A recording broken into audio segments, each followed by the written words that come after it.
ان کی انفارمیشن حاصل کرنا، معلومات حاصل کرنا ہر ایک مسلمان کے لیے ضروری ہے۔ ہم اس سے پہلے شاید نہیں کر پائے، لیکن اب اچھا موقع مل گیا ہے کہ ہم کو پڑھنے کا موقع مل رہا ہے۔ المعہد الدینی العربی جو شالی بنڈے پر ہے، جس کے تحت ایک کالج چلتا ہے، کلیۃ الدراسات العربی والاسلامیہ، اس کے ذریعے سے جو ہے ہم یہ پڑھ پا رہے ہیں۔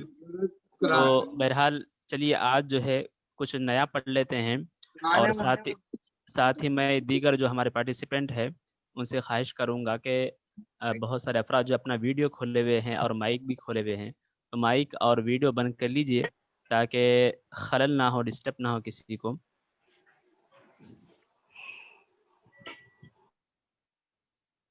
جی تو آج ہم شروع کر رہے ہیں۔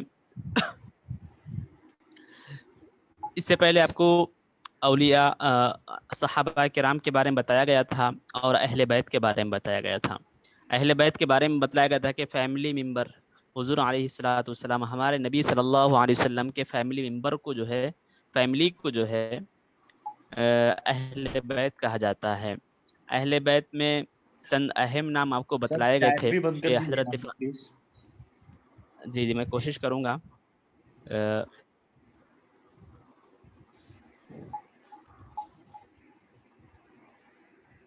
یہاں پر ایک کہاں ہے چیٹ کا، ٹھیک ہے دیکھیں سب لوگ جی۔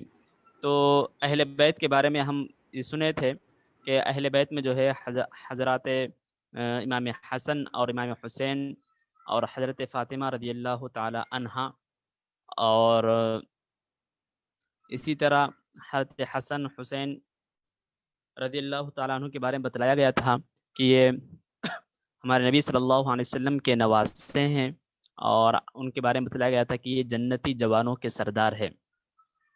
اور ساتھ اس سے پہلے آپ نے سنا تھا عشرہ مبشرہ کے بارے میں۔ عشرہ عربی میں 10 کو کہا جاتا ہے، 10۔ مبشرہ کا مطلب جو ہے جس کو خوشخبری دی گئی ہے، تو عشرہ مبشرہ کا مطلب یہ ہوا کہ وہ 10 افراد جن کو دنیا میں ہی جنت کی خوشخبری دی گئی ہے۔ تو آپ کو بتلایا گیا تھا کہ 10 شخصیات ایسی ہیں، 10 افراد، 10 پیپل ایسے ہیں، 10 پیپل ایسے ہیں جن کو اس دنیا میں ہی رہتے ہوئے جنت کی خوشخبری مل گئی ہے۔ یعنی ہر ایک کا حساب و کتاب تو قیامت کے دن ہونے والا ہے، اسی دن جو ہے ڈیسائیڈ ہوگا، فیصلہ ہوگا کہ کون کس طرف جانے والے ہیں۔ لیکن 10 افراد ایسے ہیں جن کے بارے میں فیصلہ اب ہو چکا ہے۔ تو 10 افراد میں جو ہے خلفائے راشدین تھے، اور خلفائے راشدین کے بارے میں بھی آپ سنا تھا کہ 4 بڑے خلیفہ، اور انہوں نے ہمارے نبی صلی اللہ علیہ وسلم کے وصال کے بعد، انتقال کے بعد، اس دنیا میں جو آپ کے بعد ذمہ دار رہے مسلمانوں کے، ان کو خلفائے راشدین کہا جاتا ہے۔ تو خلفائے راشدین کے بارے میں پڑھا تھا آپ نے کہ خلفائے راشدین جی اب آواز شاید پہنچ پا رہی ہے۔ اس کے بعد دیکھیے آج ہم جو پڑھنے جا رہے ہیں وہ ہے اولیاء کرام کے بارے میں پڑھنا ہے۔ یعنی آپ کو بتلایا جا رہا ہے کہ کوئی انسان اللہ کی پیروی، اللہ کی اتباع کر کے، اللہ سبحانہ و تعالیٰ کی اطاعت کر کے اور رسول کی پیروی کر کے کسی بڑے مقام پر پہنچ سکتا ہے۔ اور کوئی انسان ہے اللہ سبحانہ و تعالیٰ کی بہت اطاعت کرتا ہے، حضور علیہ الصلوۃ والسلام کے فرامین کی احادیث پر بہت زیادہ عمل کرتا ہے، تو اللہ کے اور اس کے رسول کے احکام کو فالو کر کے، عبادت کر کے، نیک کام کر کے اللہ کا ایک قریبی بندہ بن سکتا ہے۔ تو ایسے شخص کو، ایسے آدمی کو ولی کہا جاتا ہے۔ تو ولی کا مطلب کیا ہوا؟ ولی کسے کہتے ہیں؟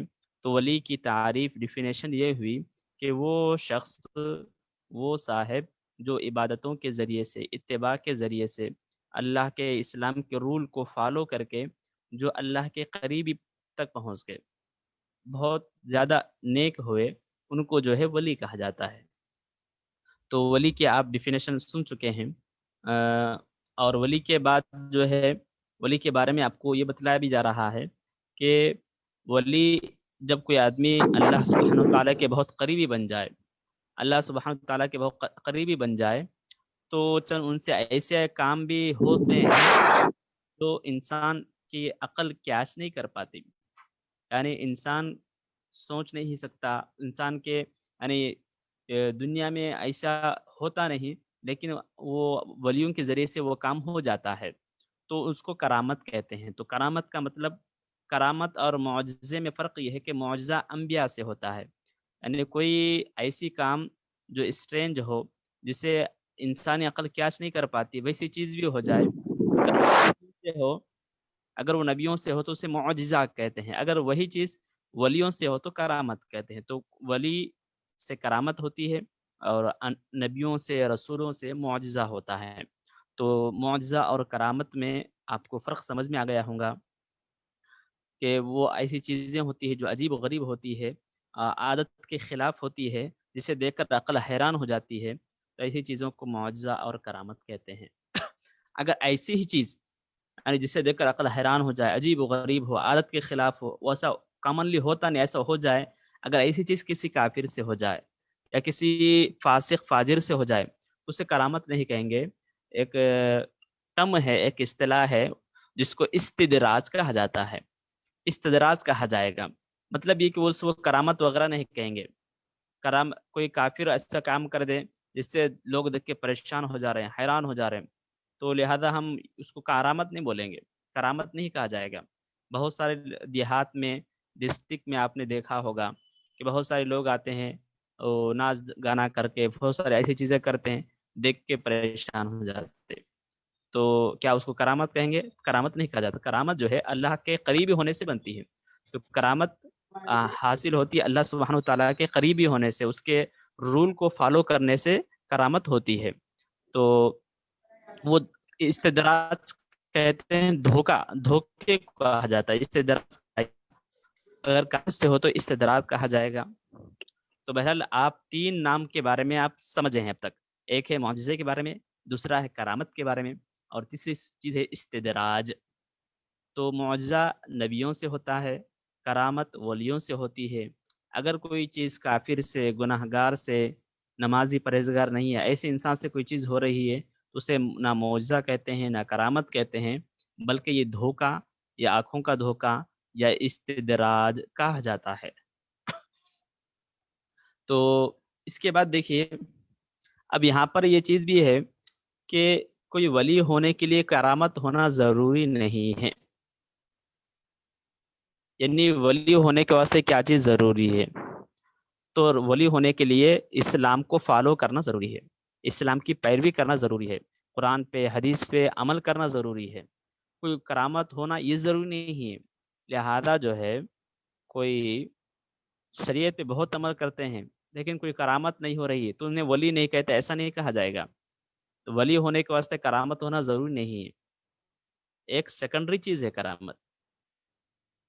سب سے پہلی چیز ہے اسلام کو فالو کرنا، اگر اسلام کو فالو کرنا ہی سب سے بڑی کرامت ہے۔ اگر کوئی انسان اسلام کو فالو کر رہا ہے تو بڑا اچھا انسان ہے، اللہ کا قریبی ہے۔ تو بہرحال یہ آپ کو سمجھنا ضروری ہے کہ ہر ولی سے کرامتیں، ہمارے پاس عادت ہوتی ہے کہ وہ فلاں بزرگ تھے، انہوں اللہ والے تھے، تو پوچھتے فوراً ان کی کرامت کیا ہے، بیان کرو۔ یہ حضرت تھے، وہ فلاں بزرگ ہے، تو فوراً پوچھتے کہ بھائی ان کی کرامت کیا ہے۔